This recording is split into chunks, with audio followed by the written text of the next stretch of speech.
Hey guys, it's actually pretty rare that I'll talk about video games, but oddly enough, I actually am a very big gamer, and I'm a very big Sonic fan. And I wanted to talk about Sonic for a while, and I think now is a good time because 2017 has been a very big year for Sonic. I've been a Sonic fan ever since I was a child, back in the Bit Wars. I was never really a Nintendo fan. I do love Mario and Zelda and Donkey Kong and many other games. Not to mention that the Nintendo 64 is actually one of my favorite consoles of all time. But back in the day, I was always on Sega's side. I was always there for Sonic. And as I grew up, and of course Sega stopped making shit, I moved over to Sony. I mean, I have a PS1, 2, 3, and 4. So I was a Sony boy. But Sonic and the good that Sega did will always have a very big place in my heart. Last year, a game called Sonic Mania was released, and I made a rant about that actually. I'll link it down below. But anyway, Sonic Mania was an absolute masterpiece. It was made by fans, and you can see that because it has fan passion throughout the entire game. But Sonic Team also made their own Sonic game. And what they made was called Sonic Forces. The hype for Forces was actually just as big as Mania, and for good reason. Sure, normally you'd expect me to say something like, Sonic Team has fucked up so many times over the years, so how could you expect them to do good with this game? But there's a reason why the hype was big for them too. For one thing, people actually believed that Sonic Team had a sense of self-awareness for once. Because if they didn't, they wouldn't have had fans make Sonic Mania. They obviously knew that their fan base hates the 3D games, and they went, okay, Christian Whitehead, he's a god by the way, let's make Sonic Mania. And I agree with that. I agree that they actually had some self-awareness, which is why they've gotten fans to make a classic game. But there are also a lot of reasons to make us believe that they are just completely unaware, completely disassociated from what the fans want. There are some glimmers in Sonic Forces that are based on fan desires and fan complaints. One of them, in fact, was how, apparently they said themselves that they actually played Sonic Mania so that they could get the controls for classic Sonic in Forces correct. Now, are they telling the truth? I'm going to say no, because they really fucked up classic Sonic and Sonic Forces. I don't know how they fucked up so bad. He's even worse in Forces than he was in Generations, and I'm dead fucking serious. So, I mean, if they had really played Mania to see how it's done, how could they fuck up classic Sonic so bad? Couple of examples, by the way. He feels heavy. The spin, if he's going down a ramp, he'll actually speed cap, and his speed won't progress as he hits the bottom and goes up a different ramp. He'll just stop immediately, and he'll only gain momentum if he's rolling in a ball. Plus, whenever you hit a spring and you bounce up, he freezes dead center, and you can only move left or right in the air once you hit the spring, once you're at the top of the jump. If you play Mania or any classic games, you can start leaning over to the right or leaning over to the left the second you hit the spring. But in Forces, he's like locked straight up. It's really weird. So they fucked up. But it's surprising, but it's not surprising. It's not surprising that they fucked up, but it's surprising that they fucked up with also playing Mania to see how it's done. It's quite amazing. Anyway, a lot of people have been saying things online. They've been saying, is there a way for Sonic Team to redeem themselves now? I'm going to say no. You see, many people are saying, oh, they can redeem themselves. Their next game can be good. They just have to do this, this, and this. But the point is, if history has shown us anything, it's that Sonic Team does not listen to fan requests. They don't listen to fan complaints. And when they do, they fuck up anyway. I do not believe that they are going to redeem themselves, and I think it's mainly because they don't care anymore. Okay, the head of Sonic Team, and just Sonic Team in general, I believe they're tired. Sonic games in general are very hard to make. I was talking about this with a friend, but I'll say it briefly here. In general, Sonic games are probably the hardest to make in the world, because they have to be long. See, every level in Sonic needs to be extended really long to accommodate for Sonic's speed. If you put Sonic into the short length of, say, a Mario game, Sonic would just go and the level would be over. So in order to make Sonic run across a level for 2, 3, 4 minutes, the level has to be extremely extended. And to make a level longer in length, of course, takes more programming. So just based on that alone, Sonic games are some of the hardest to design in the world because there's just so much more to put into it. They have to create so many more backgrounds and ramps and platforms and streets and trees and a whole bunch more scenery into the game to make the game longer, so when Sonic is running, you pass by more stuff. Sure, most of it you don't see because you're going so fast, but they have to design more pathways. In Forces, the levels are short. Most of them can be beat in like a minute, minute and a half. But if you were to put those levels, like for example, if you were to have Mario run across a Sonic Forces level, it would take like 15 minutes because he doesn't move quickly. That's why Sonic games are so hard to make. And I do believe that Sonic Team is getting tired. They've been doing this for over 25 years. It's a very hard franchise to design in general.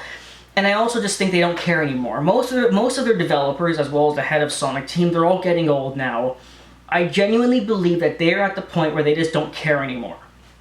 And one of the things they have to do is hire on a new team of young people to run the company. There are things they can do, but I don't think they'll do it. And the reason I don't think they'll do it is because they just don't care. No matter what they see, no matter what fans say, no matter what complaints are being made, they just don't seem to care about the character of Sonic anymore. They don't seem to care about the games and the fan base and the passion that people have for these games. It just seems like their overall interest and drive to make a good game is dead. I do not believe that Sonic Team will make a good Sonic game. I don't. I believe Sonic Forces was kind of Sonic Team's last hope at a good game, and they failed anyway. I don't believe they have any chance now. The only thing they can do now is take fan requests or hire on a new team. Christian Whitehead should be the head of the Sonic Team company. He has proven himself with Mania, which got higher ratings than Forces, and a lot higher at that he knows how to program Sonic games, that he knows what the fan base wants, better than Sonic Team themselves. If Sonic Team doesn't make him the head of the company, or at the very least ask for his opinion on every future Sonic game from now on, that's when you'll know that Sonic is essentially dead and there will not be any hope. Because it's been proven this year, and if Sonic Team is so oblivious to this fact, they have no hope. And on top of that, I do actually have 6 ideas of possible Sonic games that could be made.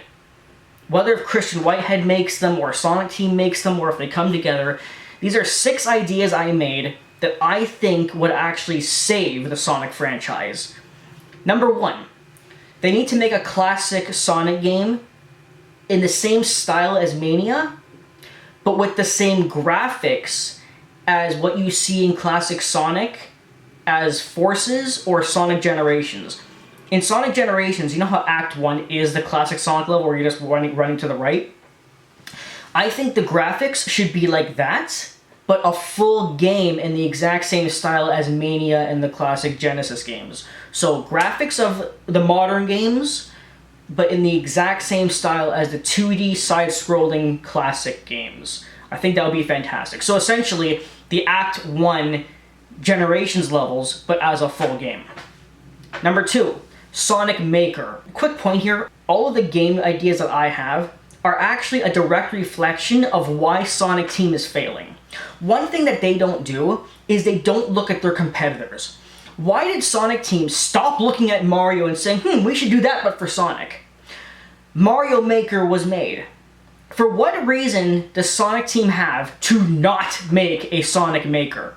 It's already been proven that fans know better than Sonic Team, so have a Maker game where the fans literally make the levels.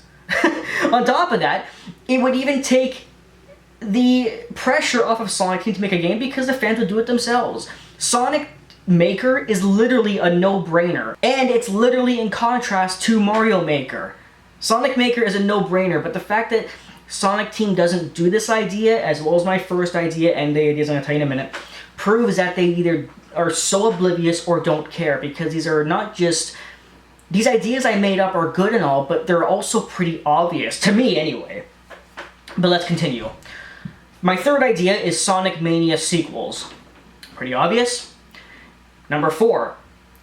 The original Sonic trilogy remade in the same style as Crash Bandicoot. Take Sonic 1 on the Genesis, Sonic 2 on the Genesis, and Sonic 3, the full game, and Knuckles and Sonic 3, so the whole thing, the whole package. All 3 games, and fully remake them on the PS4. In the same way that the Crash trilogy was remade on the PS4. My 5th idea is Sonic Adventure 3. Sonic Adventure 3 is a game that's actually been requested by fans for many years. Sonic Team has ignored this request, but what a shock. And my 6th idea is a remake of Sonic CD. It can either be part of the trilogy package or just a standalone game. Now, why do I want Sonic CD to be remade? Well, from what I know, the Sega CD was a console that not many people liked, and as a result, I don't think many people owned a Sega CD, and I don't think many people played the game Sonic CD. So remaking Sonic CD, I think, would be a good idea as a standalone game. Kind of, maybe they can just refer to it as being like a spin-off sort of thing. It's a really good game. It's actually one of the best Sonic games aside from Mania. Anyway, those are my 6 ideas. I do believe that if Sonic Team took any of those 6 ideas, or if Christian Whitehead made them, they would do fantastic. Oh, actually, I have a 7th idea. There was actually a fan game. There's many fan games, but there's one fan game in particular called Sonic Utopia, which is essentially a 3D Sonic game, but it's done in a style kind of like an open world, and the Sonic is not modern with the boost. It's classic Sonic, but in 3D. The game is fan-made, but you can look up footage of it on YouTube, Sonic Utopia, and if you look at it, you'll see that the graphics of it are very similar to what you would see on Nintendo 64. In fact, look at this game, and then look at Super Mario 64, and you'll see that it's basically the same type of thing. The graphics, the style of gameplay, etc. I would say take the Sonic Utopia concept, or even the demo that currently exists, finish the game, upgrade it for 2017, and put it on the PS4. Those are 7 fantastic ideas that I believe would save the Sonic character and the entire franchise. I don't think Sonic Team will see this video, but we'll see where we can go from here.